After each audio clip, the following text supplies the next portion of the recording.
you also have groups like al-Nusra that are against Assad, but also we have recognized as a terrorist organization, so obviously we're not supporting them.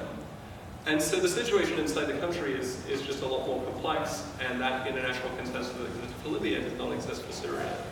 And I think that is the key difference. And then, sorry, your second question was about Daesh, ISIS. Yeah. So this is, I mean, again, I think this is a good example of the president's sort of, sensible approach to foreign policy, not just shooting from the hip, which is, he has built this incredibly broad coalition of countries, including negotiating with Russia and others, with countries in the region. Now there is not diplomatic relations, but there is diplomatic contact with Iran. The government has there have been broad discussions on ISIS and what to do. There is a very coordinated campaign. There's all this discussion about we should bomb ISIS, we should bomb ISIS. Like, I think we are bombing ISIS, right? There's actually this incredible coordinated air campaign against ISIS that is not just going after ISIS personnel and the fighters, but is striking literally their money. They're striking where they're holding their money, striking their oil supplies that they're selling to make money. And as a result, it really is degrading the organization. You read all these stories now about how they're these very bizarre stories about how, they can't pay their fighters, they're disorganized, they're not trained, despite those, sort of slick videos you see. And so, the organization is really decaying from within. Now, look, a lot of people are going to die in the meantime. And that is, just why these issues are so difficult, because, it's often about the least bad option. But, this is again an example where it's really laying the groundwork for success later on, even if there's no option for immediately eradicating them. Yeah. Thank you for your remarks. So I just have a comment regarding the cautiousness of the President's foreign policy.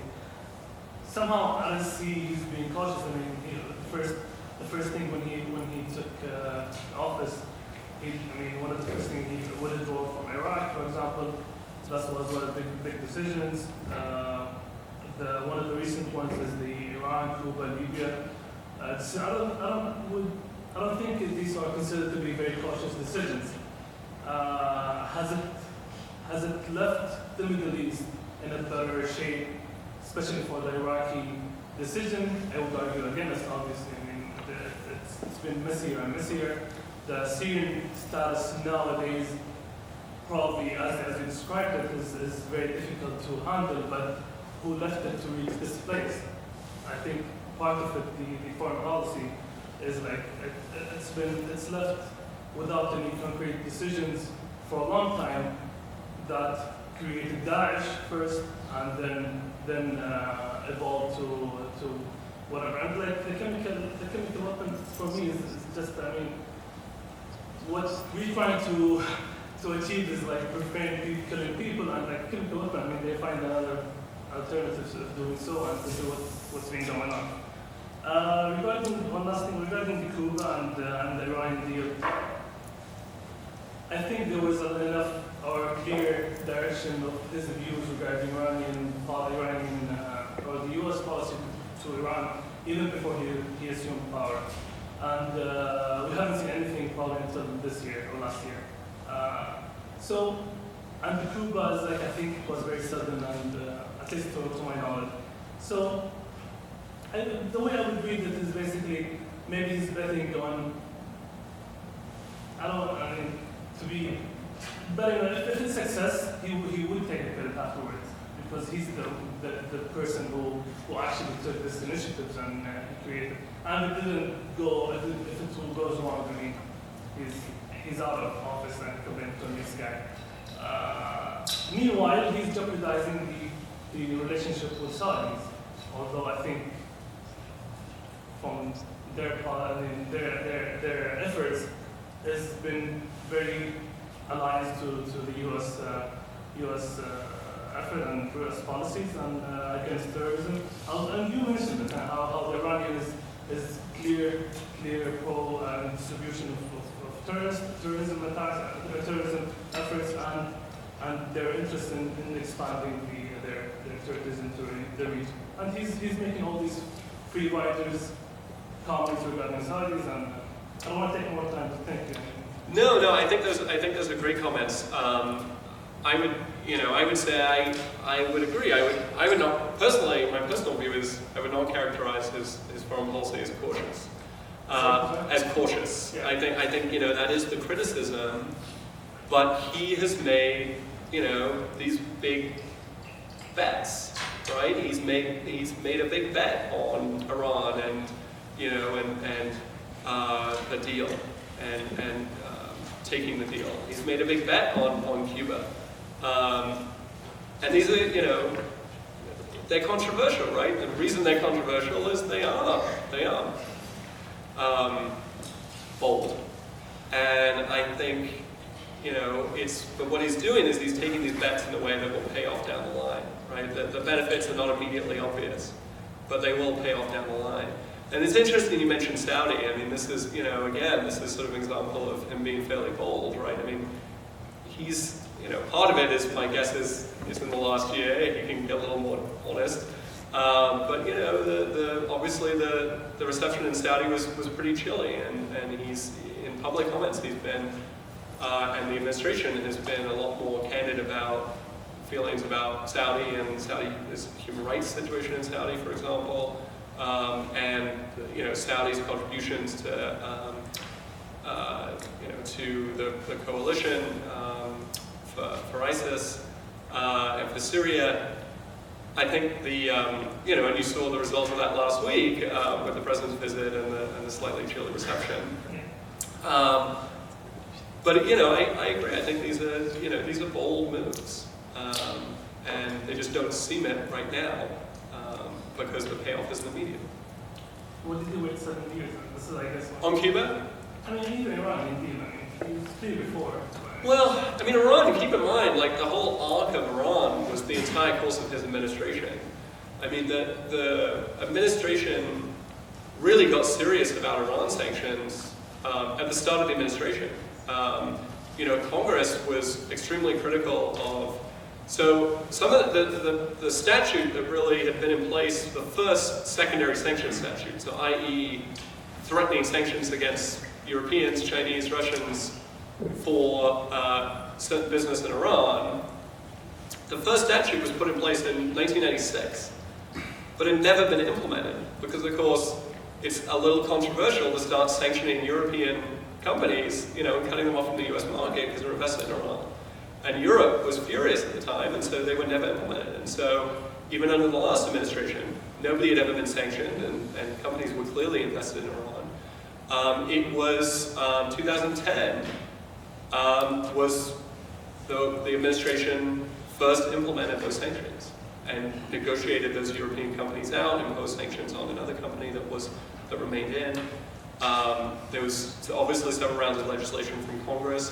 And so it really was 2009, 2010 when the sanctions started going up and really reached the apex about 2013, 2014. And then the deal, then the negotiations began in earnest. In sort of, the very quiet talks started in 2013 and it took a year and a half to negotiate the deal. So you've seen the entire life cycle of this effort. So I would say it's not that the negotiation took 7 years. It was the build-up of the pressure. It was the entire life cycle of the Iran policy. And then Cuba, that took a while too. Look, this is speculation, but on foreign policy, it's a little easier to make bold moves in your second term, when you're, on something that may be fairly controversial. And, mean, you know, I'm no Cuba expert, but, or at least, you know, I'm no Cuban government expert. I deal with the sanctions side of it. But frankly, Cuba has become a domestic political issue, right? You know, I deal with the sanctions and the foreign policy bit. That's only an increment of Cuba as a policy issue. It is a domestic political issue. And I was actually quite surprised at how much of a minority the opposition was when the president announced his policy change. And I think there's been a surprising amount of support from it, even from Congress and people you think they'd be against it. All right, actually, to give some time for quick discussion and vote, we're going to go ahead and cut the question period short, but I encourage everyone who has follow-up questions to come out afterwards to ask those questions. But yeah, definitely we want to hear a little bit from the audience, and Ms. Mortlock, if you want to clarify anything or also jump in at any points, feel free to do so. And then also, we're going to go ahead and pass around the vote sheets too. But I encourage everyone to vote until the very end. And yeah, agree is that you agree that Obama's foreign policy has been successful, and in a way you're agreeing with Mr. Mortlock's talk, and disagree, you're disagreeing with that. But okay, let's go ahead and hear from people. So who wants to start off on what they think? Yes? There's one country we haven't talked about yet, North Korea. How are things in North Korea? Like, how do you assess that? Well, that is definitely a long game. That's, you know, I mean, yeah, I mean, it's a good question. North Korea is a great one. I mean, there are a lot of examples you could talk about this with, and every situation is different. North Korea is just a really difficult one, but frankly, I think what has really changed over the last 8 years on North Korea is China. I think China is sick and tired. You know, there was a period where, and especially under Kim Jong-un, where, you know, China was pretty friendly with North Korea. They sort of held off on some of the strongest sanctions. I think with Kim Jong-un, China has had it. And, you know, they're moving along in the Security Council with new sanctions. They've cut off North Korea's largest foreign exchange bank. And so the engagement with China on North Korea by the administration has been the most successful element. On changing North Korea, has that been successful? That's to be seen, let's say. All right, other comments? Yes, up there. Yeah, I was hoping to hear more about Obama's policy on Israel and Palestine. Oh, great question. Shall I hold off on questions? I mean, you know what? Let's go ahead and answer it briefly. So that's a great one. I mean, I cannot claim to be an expert on Israel-Palestine, and I think you could talk about that for weeks. I mean, my personal view is I think it's been very, I don't think much is going to happen anytime soon to make the situation any better. You know, I think the public spat between this administration and Netanyahu is essentially the spillover of, not a lack of any meaningful progress over the last 7 years on Israel-Palestine issues. And, I think a fresh leadership, fresh leadership here, fresh leadership in Israel, hopefully would give a chance to sort of hit reset on the relationship and move forward. But it's been sad not to see more progress over the last 7 years. All right. Anyone else? I encourage you to hear some comments on their perspectives. Yes. So I would agree that his policy is kind of being more collaborative, less unilateral. These will lead to long-term successes, but I just question the viability in the American system of government, where every 4 or 8 years you just switch over the leadership completely, and with the president having that kind of unilateral action to make decisions, say a Trump, or even if any of the other Republicans who were in the field were to be elected, I think a lot of the progress that is long-term, we need to wait to see how these things will work out. I think you wouldn't have a chance to see a lot of those things because, saying that they would every single one saying they would tear up the Iran deal, or like saying they would immediately invade the Middle East and carbon bomb. It's hard to know how long-term goals are going to work out when the two parties have such different visions for international policy. Any responses to that? Yes? If you took that power away from the president and elected every 4 years and gave it to Congress, they're elected every 2 years, so what's to say that that would be any different? Yeah, I'm not saying it's president versus Congress, but I think the two parties have just very different visions for the country. No, but I mean, like, if you took all of the unilateral power away from the president and gave it to Congress, your argument, I think, was that when the president changes, that foreign policy can turn on a dime. But what I'm saying is that if you gave that power to Congress, that could also change in an even shorter span of time. Anyone like to get in on this? Brad? It Yes? might not be a critique of the president having unilateral power and the decisions not being made in Congress. It could just be a problem, like a consequence of our political system as a whole. So The alternative? not have the political system that we do have. And like, want that. So take it for the bad. Responses to that, or other comments or corrections? Interesting question. Yes? Yeah, I agree with what was said, because like one of the big problems with Syrian refugees was when it came to bombing, like the Syrian, like when it came to bombing Assad, no one really wanted to approve war because no one wants to have another war on their record in case it ended up being a blunder like Iraq. So I think like having unilateral action to the president is actually a good thing because he doesn't have to go through all that political like mumbo jumbo. Do you have a comment on that? Well, yeah, my comment was, is not especially important, but it was just that I don't think that turnover times for Congress members is especially relevant because, like, even though the individual members have faster turnover than the president, like, Congress as a whole is going to be, like, is going to remain pretty moderate because it's the average of all the members rather than one guy, or so the problem with the president is that it's just one person in a specific party. So there's more, bipolar. All right. Yes, please.